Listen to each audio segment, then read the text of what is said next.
నిజ నిర్ధారణకు అంతిమ నిర్ణయం DNA టెస్ట్. ఉన్నది ఉన్నట్లుగా వాస్తవాలను శోధించి వివరించే మన DNA టీవీ, మన రాష్ట్రం, మన ఛానల్.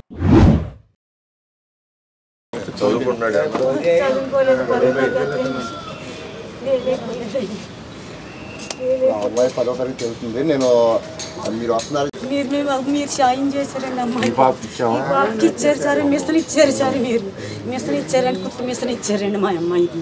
ఆ కుట్టుకుండేదండి ఇక్కడ నుంచి మిషన్ కుట్టు, మీరు సాయం చేశారు. అంటే నేను జరిగిన రోజునేమో బళ్ళారిలో ఉన్నాను 3-4 రోజులు. తర్వాత ఏమో అక్కడ దొంగలు అన్నారు, అక్కడ కూడా సరిగ్గా అడ్రస్ తెలియక ఇక్కడ నేను చెప్పానండి, మీకు తెలియపరచమని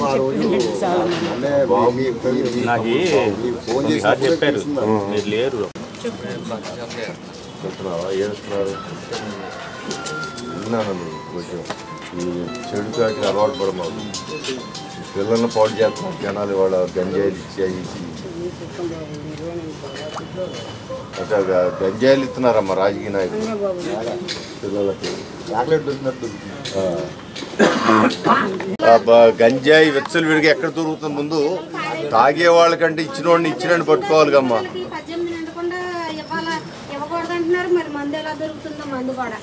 ఏం దొరుకుతామా? రాజకీయ నాయకులు డబ్బులు కావాలి, వాళ్ళే అమ్మి డబ్బులు తీసుకుంటున్నారు. అమ్మ మొత్తం పిచ్చోళ్ళకి బిహేవ్ చేస్తున్నారు. ఇవాళ 33,000 మంది ఆడపిల్లలు కనపట్లేదమ్మా. దాన్ని ఒకసారి మీరు అసలు మీ మనసులో ఉందో తెలుసుకోండి.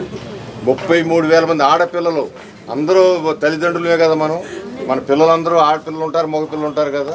33,000 మంది ఆడపిల్లలు అదృశ్యం అయిపోయారు ఈ రాష్ట్రంలో జగన్మోహన్ రెడ్డి ముఖ్యమంత్రి అయిన తర్వాత. అసలు పేక్ కోయటమ్మా, మన కోడిని కోతుంటే చూడలేము. పేక్ కోసి చంపారంటే అతను ఏదో గంజాయి తాగినోడే ఉంటాడు గ్యారెంటీగా. ఇంకా నాశనం అయిపోతామ్మా. ఇంకోసారి జగన్మోహన్ రెడ్డి గారు అధికారంలోకి వస్తే ఇంకా సర్వనాశనం అయిపోద్ది. మీ ఇష్టం మీరు ఆలోచన. ఇవాళ అతను పేదవాళ్ళ ఓట్లతో గెలిచాడు. అదే ఏంటది ఏంటిది దేంట్లో ఇద్దరు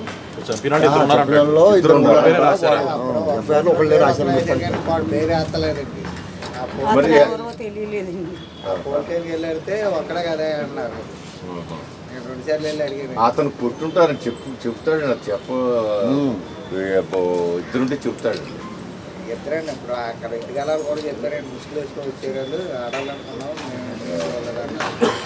గంజాయి చాక్లెట్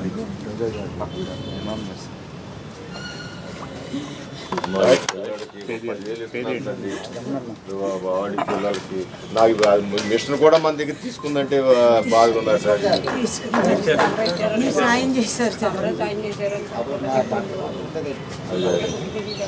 సార్ ఏమో నీకు ఏదో పిల్లలకి ఏదైనా అవసరం వచ్చిందని అడుగుతుంది. మీకు నువ్వు కూడా జాగ్రత్తగా రెక్కలు ఉన్నారు, పెళ్ళి ఉంది, వాళ్ళ బ్యాగ్ చూసుకోవాలా, తల్లి అమ్మమ్మని చూసుకోవాలా. నువ్వు మాత్రం ఏమైనా చాక్లెట్ ఇచ్చిన తినమాకు. నాకు అది గంజాయి చాక్లెట్ ముందుకు అలవాటు పడమాకు. వీళ్ళందరూ నువ్వే చూసుకోవాలా.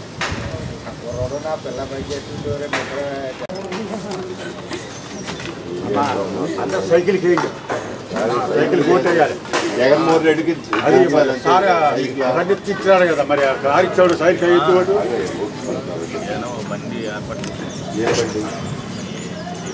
అమ్ముకుంటున్నా కూరగాయలు చేద్దాంలేమో.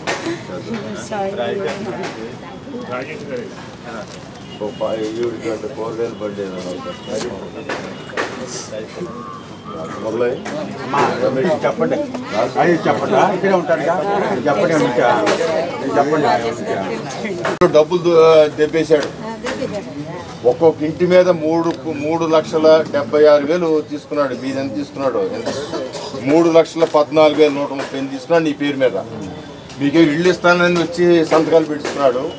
మీ పేరు మీద 3. ఇంతకంటే దొంగ ఎవరు ఉంటారమ్మా? ఆ ఇంటి మీద రూపాయి ఖర్చు పెట్టలేదు అతను. చంద్రబాబు గారు కష్టపడి కట్టాడు వాటిని. ఆ ఇల్లు ఇవ్వాలా మీకు ఇంత మట్టికి? ఇప్పుడు డబ్బులు మీ డబ్బులు అంత దొంగ, అంత గజి దొంగ. వెళ్ళిపోతాం అన్నాం కదండి, లేక కదండి. కాదండి, ఆ ఇల్లు ఇస్తే నువ్వు అద్దెకి కట్టాల్సిన పని లేదు కదా, ఆ డబ్బులు ఏమి కట్టుకుంటారు కదా. ఇవాళ మీకు 3,14,000 తీసుకున్నట్టు ఇప్పుడు పట్టమట్లో రిలీజ్ కాలనీ అంటే ఒక ప్రత్యేకత ఉంది. రోజువారీ కష్టపడి పని చేసుకునే వాళ్ళు ఉండే కాలనీ. ఇవాళ ఒక మహిళ పేక కోసి చంపబడింది ఈ ప్రాంతంలో.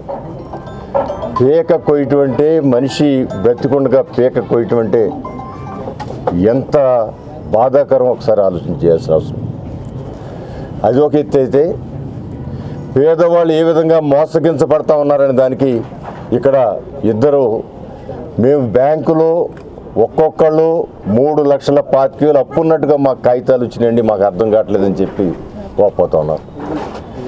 3,15,000 అది 3 సంవత్సరాల క్రితం 4 సంవత్సరాల క్రితం తీసుకున్న అప్పు. అది ఎవరు తీసుకున్నారు?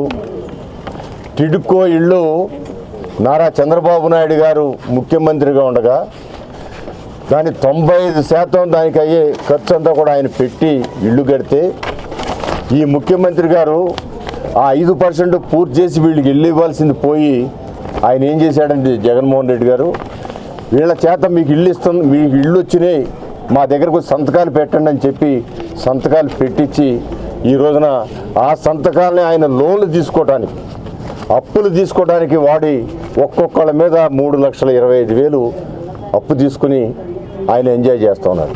ఇల్లు ఆ సొమ్ము అయింది కాదు, ఆయన రూపాయి ఖర్చు పెట్టలా, ఇది పేదవాళ్ళకి సంబంధించిన సొమ్ము. ఏమైనా ఇల్లు ఇచ్చాడా అంటే ఆ ఇల్లు ఇంతమట్టుకు ఇవ్వలేదు, ఈ రోజు వరకు ఇవ్వలేదు. ఒకవేళ ఆ రోజునే ఇల్లు ఇచ్చే, లోన్ తీసుకునే ఇల్లు ఇస్తే వాళ్ళకి అద్దె తప్పేది, ఆ అమౌంట్ అన్నా కొంత కట్టుకునేవాళ్ళు. ఎలక్షన్కి ముందు ఏం చెప్పారు? ప్రతి ఒక్క ఇల్లు ₹1 రిజిస్ట్రేషన్ చేసి ఉచితంగా ఇస్తామని చెప్పారు. చాలామంది ఆనందపడ్డారు.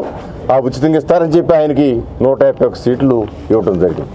ఇవాళ ఉచితంగా ఇవ్వబోగా వీళ్ళ మీద అప్పు చేసి వాళ్ళని ఇవాళ రుణ బాధితులుగా చేయటం జరిగింది.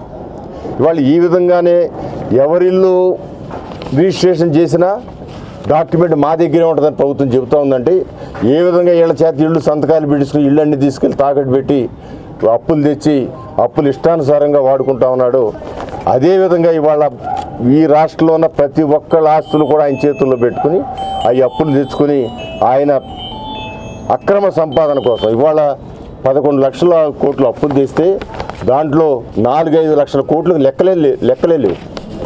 అంటే చూడండి, అప్పులు తెచ్చి లెక్కలేని విధంగా ఖర్చు పెట్టారంటే లెక్కలే లేకుండా ఆయన ఖాతాలోకి వెళ్ళిపోతూ ఉన్నాయి ఆ డబ్బులన్నీ కూడా.